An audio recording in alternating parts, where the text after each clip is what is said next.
My name is Eric Hayden. I'm a meteorologist with the National Weather Service office out of Newport, North Carolina. We're across far eastern North Carolina.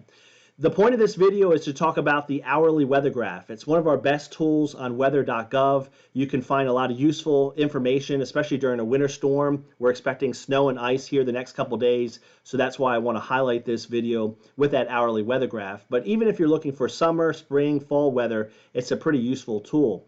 Easiest thing to remember is weather.gov. That's the website you need to remember. You can click on anywhere on this map and you'll be sent to your local office. So in this case, we're going to click on far eastern North Carolina, where our office is located. And as I mentioned, pretty active weather is expected here. We've got a winter storm warning, also an ice storm warning. We're expecting some significant amounts of both snow and ice here the next couple days.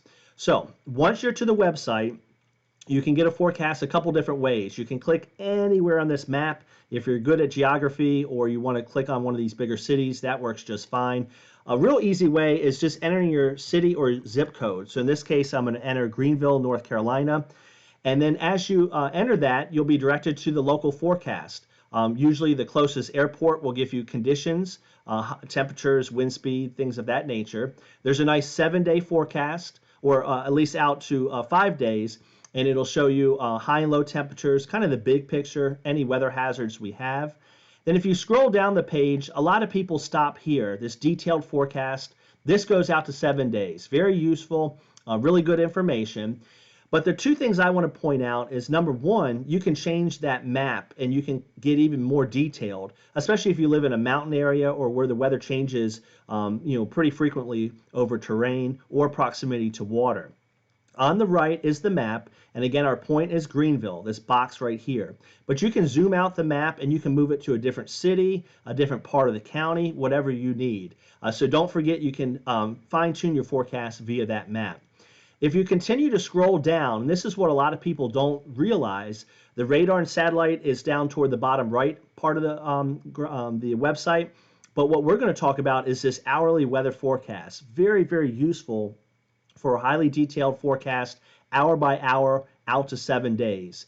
The first thing I want you to do is uncheck all the weather elements you don't want. We kind of default to the whole kitchen sink. So in this case, I'm going to turn off wind chill and dew point. I'm not too concerned about sky cover or relative humidity, and then I'm going to hit submit. As I do that, remember, sometimes you might want to know sky cover. If you are a stargazer, you might want to know what the cloud cover is going to be. But I like to uncheck everything I don't need because it makes the graph a little cleaner. It's going to default to the closest time. You can change this with the down arrow, so you can go forward in time, and you can hit submit. But it's shown in 48-hour blocks. So if you need to go farther into the future, just change it by hitting the down arrow and changing the time. So we're going to scroll down. Again, we are expecting a winter event in our area over the next 24 hours. And I can quickly see that temperatures are falling sharply tonight, around freezing in Greenville after midnight, and only in the mid-20s tomorrow. Here's my wind speeds. As I scroll down the page, a high chance for rain, 85% tonight, and then it peaks again tomorrow. And I can quickly see that not only are we expecting rain, a lot of snow in Greenville, even some sleet. And you can see these snowfall amounts. They're in 6-hour increments, but you can add that up. So very, very useful. Right there, you could see exactly when the temperatures were going below freezing, how much snow was going to fall. And again, keep in mind with that map, you can zoom in even closer to your local area.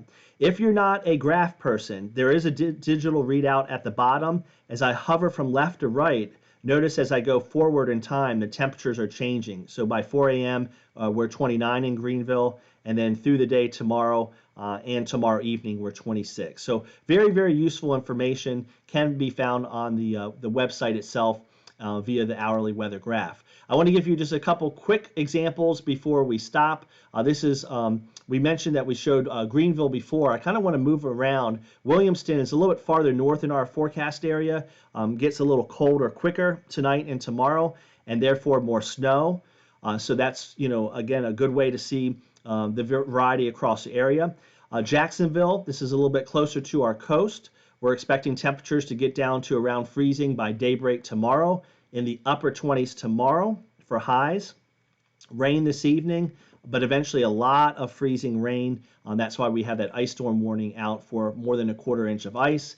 And then a little farther to the east, Morehead City. Again, this temperature plot shows that we're going to get near freezing, but not until later in the day tomorrow, and it's going to hover there. And because it's kind of a close call in terms of being just near or slightly above freezing, we expect ice, but not nearly the amounts that we had back in Jacksonville.